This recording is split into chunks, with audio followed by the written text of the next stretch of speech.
तो अब हमको यहाँ पर जानना है कि विलयन की सांद्रता क्या है, सांद्रता के अनुसार विलयन के प्रकार क्या होते हैं, घुलनशीलता, विलयन की जो घुलनशीलता है वो क्या होती है। ये सारी बातें अब हमको यहाँ पर समझना है और सारी बातों को हम अच्छी तरह से समझते हुए चलेंगे। तो सबसे पहली बात जो है ना वो निकल के आता है सांद्रता क्या है।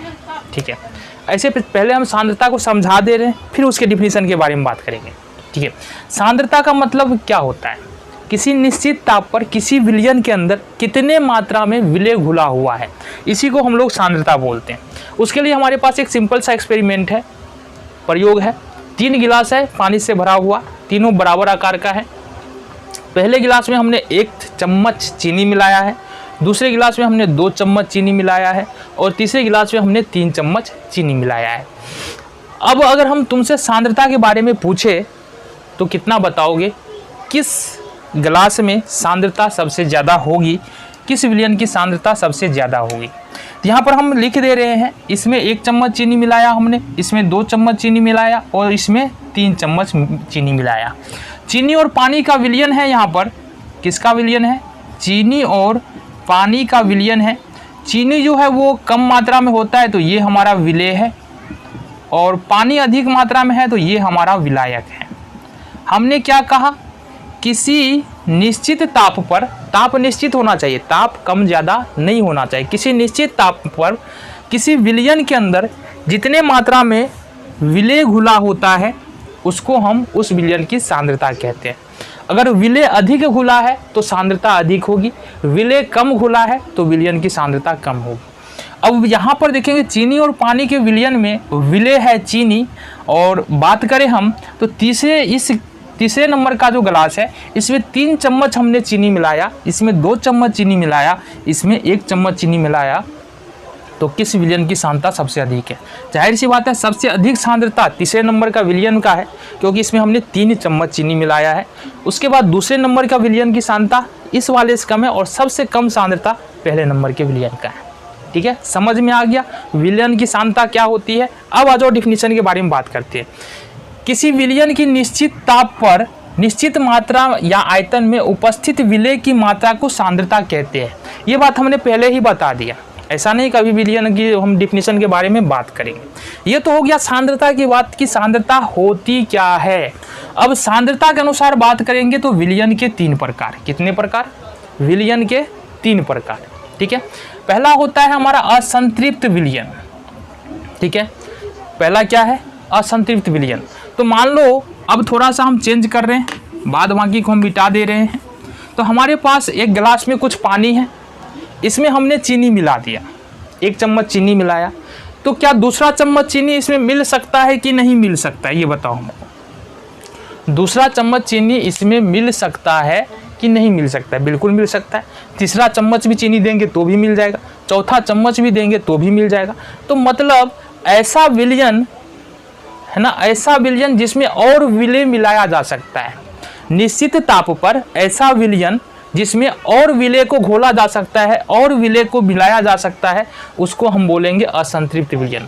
असंतृप्त है मतलब और विलेय को घुला सकते। चीनी पानी का विलयन बनाया हमने, 1 चम्मच चीनी डाला है, इस चीनी पानी के विलयन में 1 चम्मच और डाल सकते हैं, 1 चम्मच क्या 2 चम्मच और मिला सकते हैं। तो ये जो विलयन है ना, अभी क्या है, अभी के लिए असंतृप्त है, क्योंकि और विलेय इसमें हम मिला सकते हैं। चीनी क्या है, विलेय है, और विलेय इसमें मिला सकते हैं, इसलिए यह असंतृप्त है। निश्चित ताप पर वैसा विलयन जिसमें हम और अधिक विलेय को मिला सकते हैं और अधिक विलेय को घोल सकते हैं, उसको हम लोग बोलते हैं असंतृप्त विलयन। समझ में आ गया। संतृप्त विलयन का क्या मतलब होता है, किसी निश्चित ताप पर ऐसा विलयन जिसमें और अधिक विलेय को नहीं मिलाया जा सकता है, उसको हम लोग असंतृप्त विलयन बोलते हैं। ये हमारा चीनी पानी का विलयन है। मानो हम 20 चम्मच चीनी इसमें पहले से मिला चुके हैं, अब अगर इसमें चीनी मिलाने के लिए जाएंगे तो चीनी नहीं घुलेगा इसमें। क्यों, क्योंकि विलयन अब संतृप्त हो चुका है ना, विलयन अब क्या हो चुका है, संतृप्त हो चुका है।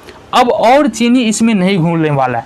तो कोई भी ऐसा विलयन तुम्हारे पास है जिसमें और अधिक विलयन नहीं मिला सकते हो, या चीनी नमक का मिला लो, और अधिक नमक यदि पानी में जो है चीनी और पानी, नमक और पानी में का विलयन बनाओ और अधिक नमक नहीं घुला सकते हो, तो वो हमारा संतृप्त विलयन हो जाएगा।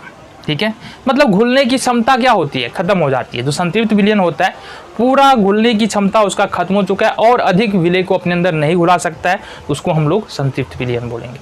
अति संतृप्त विलयन किसको बोलेंगे? देखो, अति संतृप्त विलयन संतृप्त विलयन को ही बोलते हैं, है ना। किसी निश्चित ताप पर, है ना, वैसा संतृप्त विलयन किसी निश्चित ताप पर संतृप्त होने से थोड़ा और अधिक विलय अगर घुला करके रखा हुआ है तो उसको हम लोग बोलते हैं अति संतृप्त विलयन। ठीक है, होगा क्या देखो, अच्छा अति संतृप्त विलयन जो होता है ना, जैसे ऐसे नहीं कि बहुत देर के लिए अति संतृप्त रहेगा, कुछ समय के लिए ही अति संतृप्त रहेगा, अदरवाइज वो फिर से संतृप्त ही हो जाएगा। कहने का क्या मतलब है, इस गिलास को हमने, इस गिलास में चीनी और पानी का विलयन बनाया और इसको चीनी को घुलाते गए मिलाते गए, घुलाते गए मिलाते गए, ठीक है। तो एक समय ऐसा आएगा ना कि चीनी घुलना बंद हो जाएगा, तो उस विलयन को क्या करना है, हमको छान करके रख लेना है। अब छान करके जैसे ही कुछ देर के लिए इसको अस्थिर छोड़ेंगे ना, तो ये देखो पहले तो सारा चीनी एकदम मिला हुआ था, अब विलयन को अगर स्थिर छोड़ते हैं, अभी जो विलयन चूंकि मिला रहे थे तो विलयन ये अति संतृप्त हो जाएगा, क्योंकि जो इसकी क्षमता थी विलयन में, पानी विलय मिलाने की क्षमता थी, उससे ज़्यादा चीनी इसमें घुला होगा। क्यों? क्योंकि पानी के कण क्या था, गतिशील था।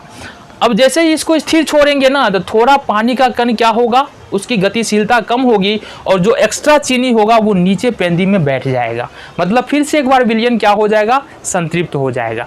तो मतलब वैसा संतृप्त विलयन जिसमें संतृप्त से थोड़ा अधिक विलय पदार्थ मिला होता है, या ऐसा विलयन जिसमें संतृप्त से थोड़ा अधिक विलय घुला होता है, उसको हम लोग अति संतृप्त विलयन बोलते हैं।